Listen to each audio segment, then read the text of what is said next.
Assalamualaikum. Selamat pagi anak-anak hebat kelas 4. Apa kabar hari ini?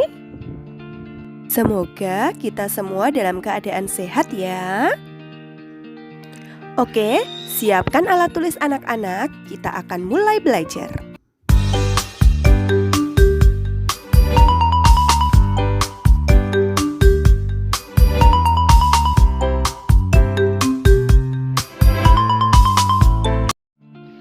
Oke anak-anak, kita langsung mulai saja ya. Anak-anak silahkan buka buku paketnya. Tema 1, subtema 2, halaman 75 sampai dengan halaman 85. Oke, sudah dibuka bukunya? Kita akan segera mulai. Sebelumnya, kita sudah banyak belajar tentang indahnya keberagaman budaya Indonesia. Sekarang, kita akan belajar tentang menjalin kebersamaan dalam keberagaman agama. Suku, budaya, dan agama yang berbeda tidak menghalangi kita untuk menjalani kebersamaan. Ini adalah gambar Udin, Siti, Dayu, Beni, Lani, dan Edu. Mereka berbagi cerita tentang budaya masing-masing dan saling belajar. Hari-hari mereka penuh keceriaan dalam kebersamaan. Hari ini mereka berkumpul bersama untuk bekerja sama. Simak baik-baik bacaan bekerja sama dalam keberagaman. Edo dan kelima temannya mendapat tugas untuk melakukan percobaan tentang bunyi. Sepulang sekolah, mereka berkumpul di rumahnya. Setiap orang sudah menyiapkan peralatan yang dibutuhkan. Lani dan Siti membawa beberapa kaleng yang sudah dilubangi. Udin dan Beni membawa benang kasur. Mereka berkumpul di halaman depan rumah. Keenam sekawan siap bekerja sama melakukan percobaan. Saat percobaan akan dimulai, tiba-tiba terdengar azan. Siti dan Udin meminta izin teman-temannya untuk sholat.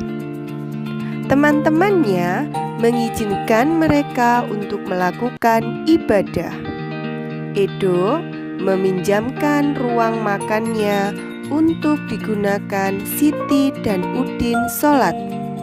Meskipun Edo beragama Katolik, ia tidak keberatan rumahnya dipakai untuk sholat.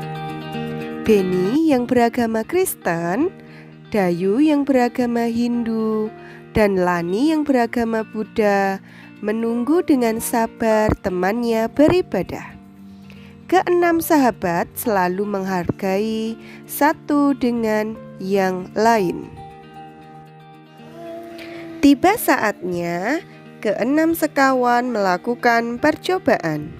Setiap orang menunjukkan tanggung jawabnya dalam bekerja. Tidak satupun di antara mereka yang duduk diam atau memberi perintah saja. Semuanya ikut bagian dalam percobaan. Saat Dayu membutuhkan pertolongan memotong benang, Udin datang membawakan gunting.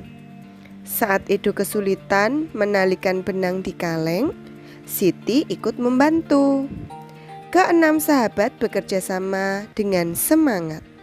Mereka hidup rukun, saling membantu meskipun berbeda agama. Setelah membaca, sekarang kita akan mencari gagasan pokok beserta gagasan pendukungnya ya. Yuk kita cari bersama-sama. Oke, Dalam bacaan bekerja sama dalam keberagaman, tadi terdapat 3 paragraf. Paragraf yang pertama, mari kita bahas bersama-sama mengenai gagasan pokok dan gagasan pendukungnya ya.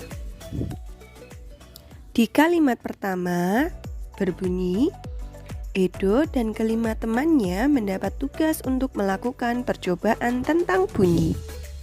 Kalimat kedua, sepulang sekolah mereka berkumpul di rumahnya.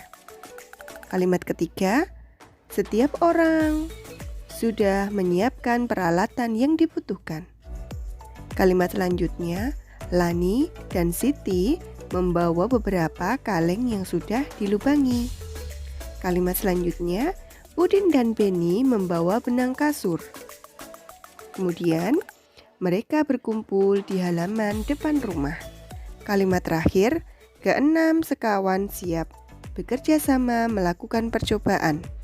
Nah, dari 7 kalimat tadi, kalimat pertama merupakan kalimat intinya. Jadi, gagasan pokok dalam paragraf pertama adalah terdapat dalam bacaan Edo dan kelima temannya mendapat tugas untuk melakukan percobaan tentang bunyi. Sedangkan kalimat kedua sampai dengan kalimat ketujuh merupakan gagasan pendukung. Karena kalimat kedua sampai dengan kalimat ketujuh merupakan pendukung atau penjelas dari gagasan pokok. Nah, sekarang carilah gagasan pokok dan gagasan pendukung paragraf kedua dan ketiga ya anak-anak. Setelah melakukan percobaan tentang perambatan bunyi, Edo dan sahabatnya juga belajar tentang sumber bunyi. Mereka membaca buku yang menyatakan bahwa telinga bisa mengetahui sumber bunyi. Anak-anak bisa melakukan percobaan pada halaman 80 bersama anggota keluarga anak-anak di rumah. Indra pendengar kita adalah telinga. Kita wajib bersyukur kepada Tuhan Yang Maha Esa karena telah menciptakan bentuk tubuh yang paling sempurna. Salah satunya adalah kita diberi indera pendengar berupa telinga. Dengan menggunakan indera ini, kita bisa mendengarkan berbagai suara, seperti kicauan burung, suara air mengalir, dan musik. Apa saja bagian telinga dan fungsi indera pendengaran? Yuk kita pelajari lebih lanjut. Telinga terdiri dari 3 bagian, yaitu bagian luar, bagian tengah, dan bagian dalam. Kita akan pelajari bagian luar terlebih dahulu. Di bagian luar terdapat daun telinga, lubang telinga, dan saluran telinga luar. Daun telinga terbentuk dari tulang rawan yang ditutupi kulit. Daun telinga berfungsi untuk menangkap dan mengarahkan getaran suara agar masuk ke lubang telinga. Lubang telinga adalah pintu masuk getaran suara menuju saluran telinga luar. Di saluran telinga luar terdapat lorong panjang dengan panjang 2,5 sampai 3 cm. Saluran telinga luar berfungsi sebagai saluran bagi getaran suara agar dapat sampai ke gendang telinga. Di bagian telinga tengah terdapat gendang telinga, 3 buah tulang pendengaran, dan saluran eustachius atau yang disebut dengan saluran tuba. Gendang telinga berbentuk selaput tipis, tempat melekatnya tulang martil. akan bergetar bila terkena getaran suara. Yang kedua adalah 3 buah tulang pendengaran. Di sini terdapat tulang martil, tulang landasan, dan tulang sanggurdi yang berfungsi memperkuat getaran suara yang diterima gendang telinga untuk disalurkan ke telinga bagian dalam. Bagian telinga tengah yang nomor 3 adalah saluran tuba atau saluran eustachius. Saluran ini berfungsi untuk menyeimbangkan tekanan udara pada telinga bagian tengah dan bagian luar. Telinga bagian dalam terdapat beberapa bagian. Yang pertama, tingkap lonjong. Yang kedua, tingkap bundar. Yang ketiga adalah rumah siput atau koklea. Yang keempat, saraf pendengaran. Dan yang kelima adalah 3 saluran setengah lingkaran atau yang disebut dengan kanalis semisirkularis. Dengan indera pendengar, kita dapat mendengarkan bunyi-bunyi yang berbeda. Keanekaragaman bunyi yang berasal dari tempat ibadah dapat pula kita dengarkan.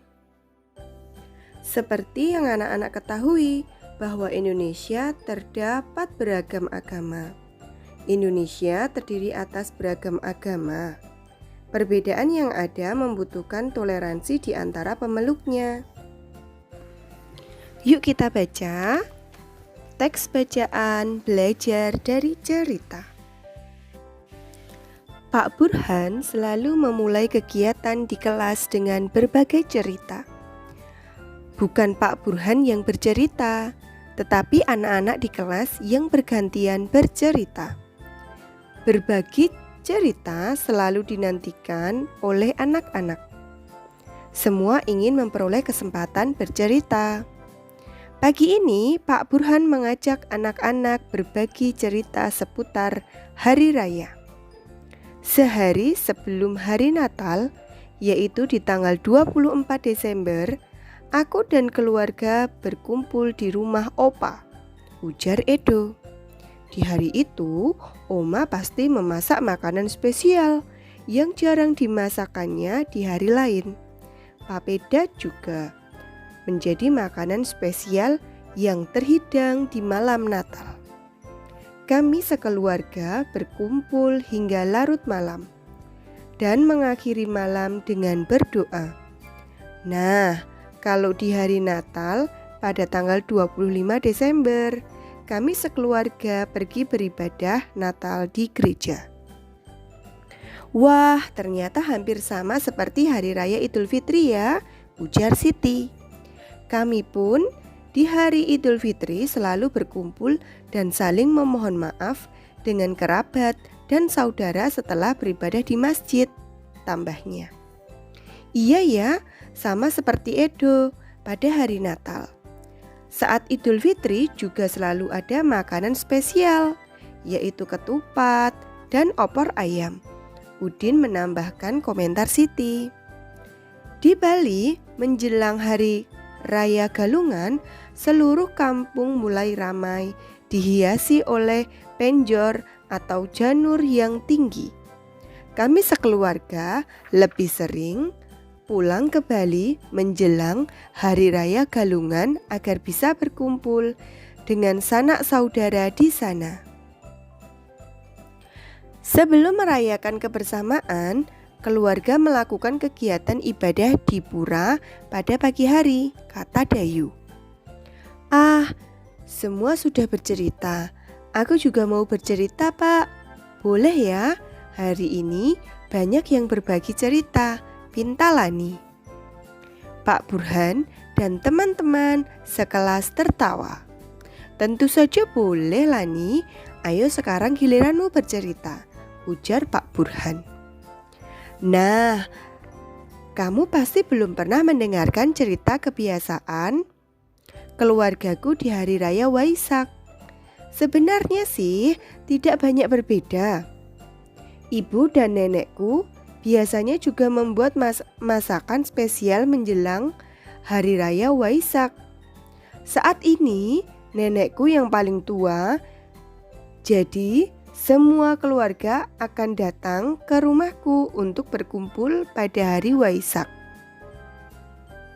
Selain menyediakan makanan untuk keluarga pada hari tersebut, kebiasaannya kami pun berbuat kebaikan bagi orang lain yang membutuhkannya. Vihara, rumah ibadah kami pun dipenuhi cahaya lilin dari umat yang hadir untuk menjalankan ritual ibadah di sana. Lani mengakhiri ceritanya. Berbagi cerita memang selalu menyenangkan. Kita bisa belajar dari banyak cerita, juga belajar dari teman yang berbeda, ujar Pak Burhan menutup kegiatan pagi ini. Menyenangkan sekali ya cerita tadi, belajar dari cerita. Oke, hari ini tadi kita sudah belajar banyak sekali. Coba kita ulangi lagi. Tadi kita sudah belajar tentang gagasan pokok dan gagasan pendukung. Selanjutnya, kita juga sudah belajar tentang bunyi dan indera pendengar, yaitu telinga. Selanjutnya, kita juga belajar tentang keanekaragaman agama di Indonesia. Selanjutnya, setelah menyimak penjelasan buku tadi, anak-anak kerjakan latihan berikut ini. Selamat mengerjakan. Tulis jawabannya saja dengan rapi ya. Selamat mengerjakan.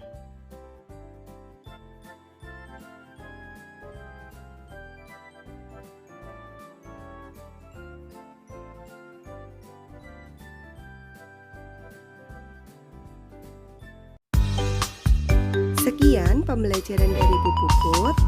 Terima kasih sudah menyimaknya. Akhirus salam. Wassalamualaikum warahmatullahi wabarakatuh.